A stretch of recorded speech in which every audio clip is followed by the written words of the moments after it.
UP সদস্যের তাণ্ডবে শেষমেশ ফেলেই দিতে হলো হাঁড়ি ভর্তি এসব খাবার।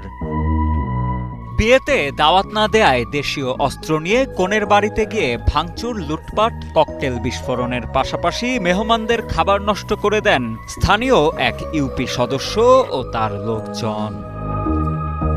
সম্প্রতি এমনই এক অভিযোগ উঠেছে শরীয়তপুরের জাজিরা উপজেলার বিলাসপুর ইউনিয়নের চেরাগালী ব্যাপারীকান্দি এলাকায়। আসলে ঘটনা যখন ঘটে তখন আমি শরীয়তপুর ছিলাম। তো শরীয়তপুর থেকে আসতেছি এমন সময় ফোন আসলো যে বাসায় হঠাৎ করে পরিচিত লোকজন কিছু আমাদের আশেপাশে তারা আক্রমণ করছে।